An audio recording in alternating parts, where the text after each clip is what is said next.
Hello everybody, welcome to part 2 of Jewish parenting. In part 1, we learned that when we relate to our parents, we are learning how to relate to God, who is a parent figure for all of humanity. And this means that our parenting carries a spiritual message. When we relate well to our children, we are actually giving them a glimpse of God's relationship with them. There is a flip side to this. As much as we understand from our parents how to relate to God as the ultimate parent, we can also understand from God's parenting of us how we should be parents to our children. So let's look at how God does his parenting, and then we can work out how we should be doing ours. We say in Shacharit, the morning service, that God maintains creation all the time. Mechadesh b'tuvo b'chol yom tamid ma'aseh v'reshit. Not only that, he maintains us as well. In the morning brachot, we celebrate the fact that he is pokeach ivrim, he helps people to see. Mabish arumim, he gives us clothes to wear. Mati ashurim, helps us to move. Zokef kufufim, helps us to stand up. Rokah aretz al hamayim, gives us ground to walk on. Mechi mitzadeh gaver, helps us to walk on it. And noten ya'ev koach, he gives strength to those who are tired. Each of those is a separate bracha, a separate blessing that we say every single morning. But God does not just care for us physically. He shows his love for us by demonstrating great faith in us.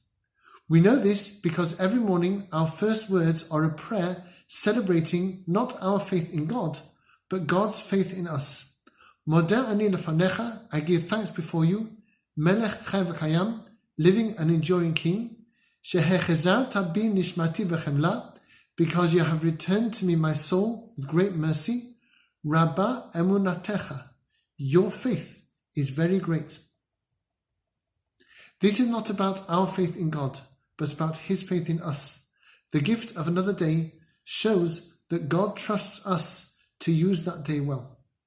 God's faith in us is shown not only by the fact that he wakes us up so many times, but also by the difference that he has enabled us to make in our world. Every one of us can do massive things with the physical world, with our society, with our friends and families. We can wreak havoc or transform lives and our world for the better. The stakes are actually even higher than we think, as King David says to God in Psalm 8, "You have made man a little less than divine, and adorned him with glory and majesty. You have made him master over your creation. You have placed it all beneath his feet." The entire creation is under our feet.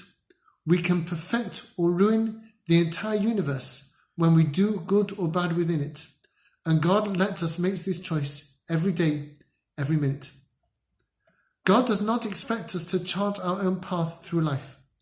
When people live this way, they tend to make their own wishes into their highest ambitions, and they risk becoming prisoners of themselves. So God gave us mitzvot, 248 things to do, and 365 bad things to avoid doing, the famous 613 commandments of the Torah. A mitzvah is commonly thought of as being a good deed or a command, but we can look at this word more deeply as well. The word mitzvah is linked to the Hebrew word tzava, meaning an organized group. The stars are described as tzava hashamayim, the host of the heavens. The mitzvot bring us a greatness that we might not have taken on if left to our own devices. For instance, we put a mezuzah, a miniature Torah scroll, on our doorposts as a reminder that the room we are about to enter should be a room where Torah is paramount. We have Shabbat every week.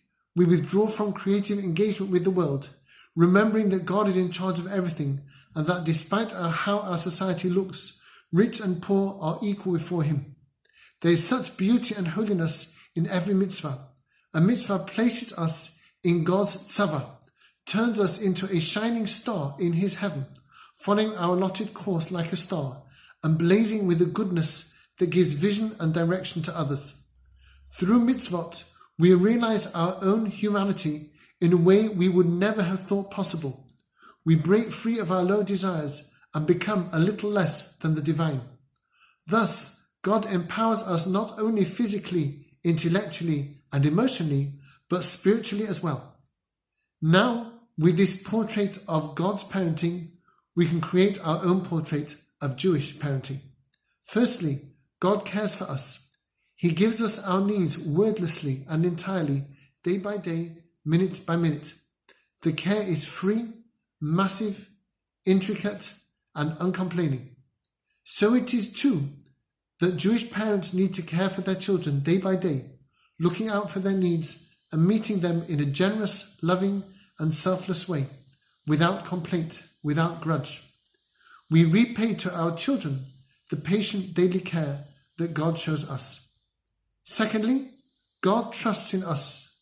We need to show our children that we trust in them, giving them certain choices and freedoms, and not policing their every move or doing everything for them. Thirdly, God empowers us through his mitzvot to achieve things we would never have dreamed of. We need to bring our children to a goodness and a strength that they don't even realize that they have.